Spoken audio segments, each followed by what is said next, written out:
सिद्धार्थाची सुरुवातीची लक्षणे सुद्धा आपण या ठिकाणी पाहिलेली आहे.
मालक होतो, असं कुणाचं म्हणणं होतं?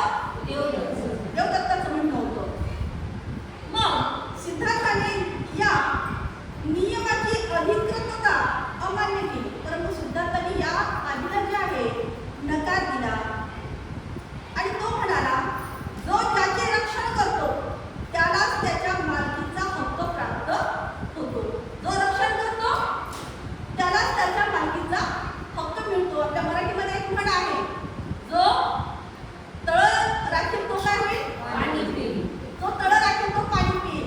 आणि म्हणून या ठिकाणी सिद्धार्थ म्हटलेला आहे की जे ज्याचे रक्षण करतो त्यालाच त्याचा मालकीचा हक्क प्राप्त होतो.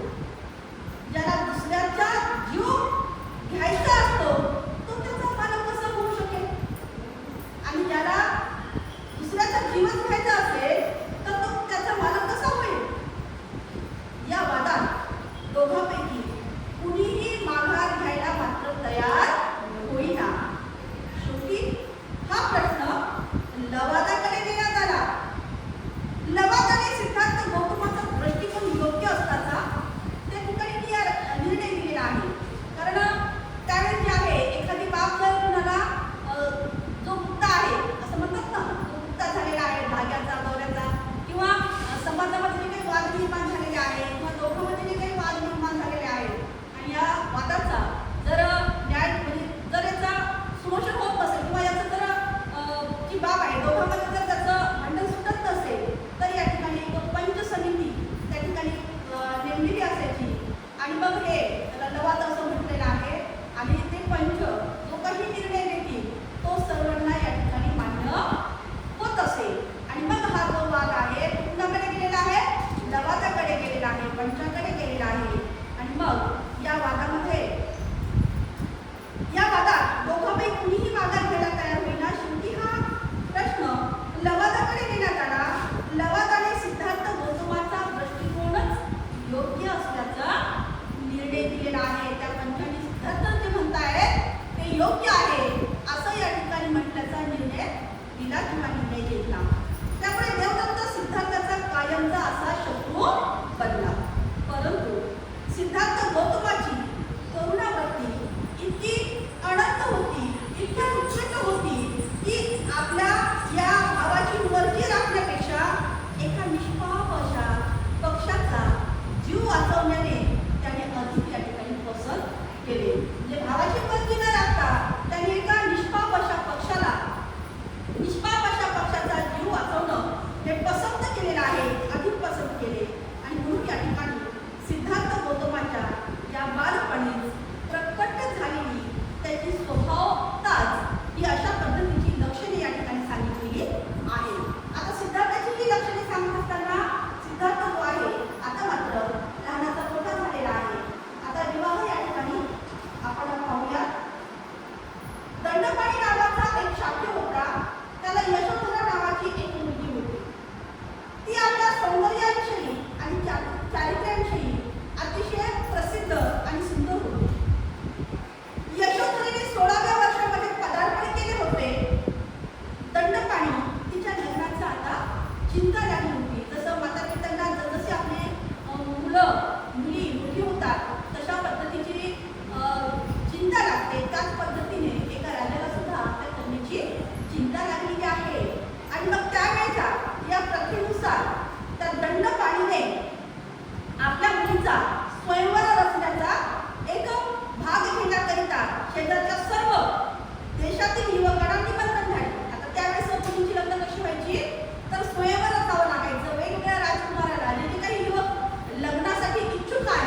केलेली आहे.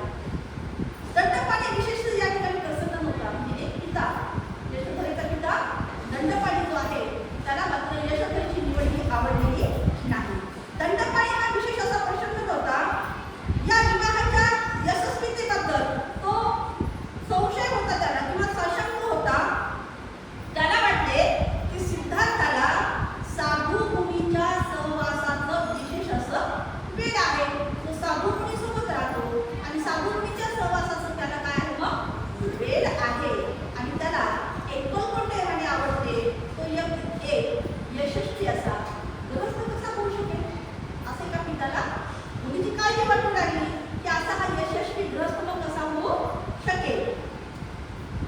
सिद्धार्थ खेरीज कुणाशीही वरणार नाही असा निश्चय केलेला यशोधरेने आपल्या पित्याला विचारले.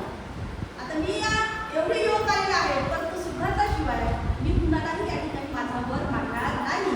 तिने आपल्या पित्याला स्पष्ट असं सांगितलेलं आहे. आणि मग ती आपल्या पित्याला विचारते, साधूंच्या व तपस्व्यांच्या सहवासात राहणे हा काय अपराध आहे का? यशोधरेला तसे काही मुळीच वाटत नव्हते. सिद्धार्थ गौतमाखेरीज कुणाशीही लग्न करणार नाही असा आपल्या मुलीने केलेला निश्चय ओळखून यशोधरेच्या मातेने या विवाहास संमती देण्यास दंडपाणीला सांगितले आणि दंडपाणीने तशी आता संमती दिलेली आहे. आता एखादा पिता मान्यच करत नाही परंतु मध्यस्थी जी आहे एका मातेला व्हावं लागतं. काही गोष्टी ज्या आहेत मातेला मात्र आता समजावून सांगावं लागतं. आणि मग यशोधरेच्या माता ज्या आहेत आपल्या पतीला अर्थातच यशोधरेच्या पित्याला या ठिकाणी गोष्टी समजावून सांगतात आणि त्यावर या ठिकाणी दंडपाणी जो आहे तो या विवाहाला मान्यता देतो. तो आपली दंडपाणी तशी संमती दिली. गौतमाच्या या प्रतिस्पर्ध्यांची आता जे काही प्रतिस्पर्धी बनवले होते, जे काही बाकीचे युवक बनवले होते, ते युवक आता चिडले का आम्हाला काही दिसत जेवायला बनवलेलं आहे का? जसं आपण एखाद्या लग्नामध्ये जातो तर जेवणाची वगैरे खूप चांगली व्यवस्था असते, खूप व्यवस्था केलेली असते. आपल्याला जेवणापासून तर आपल्याला वाटत आवडपर्यंत या ठिकाणी व्यवस्था आपली खूप छान केलेली असते.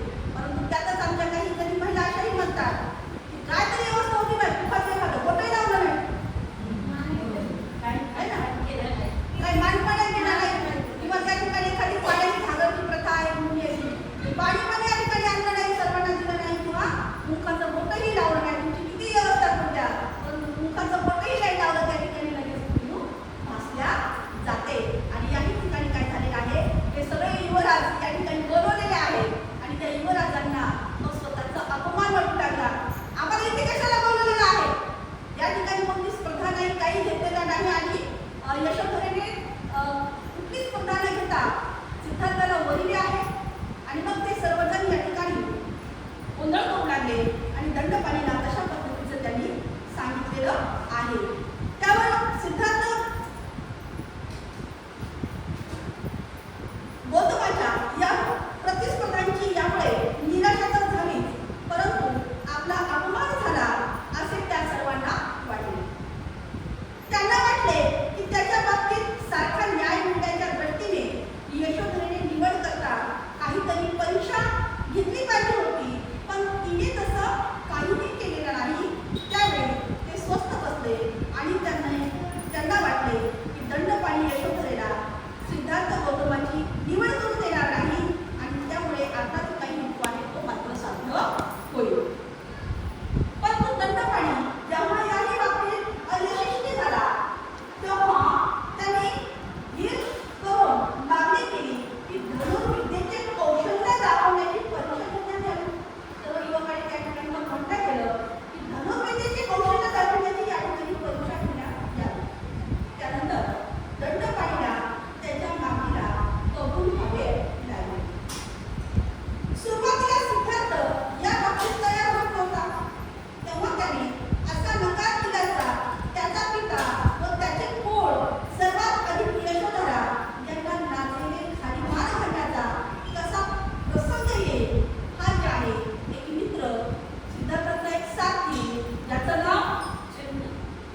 नोकर म्हणून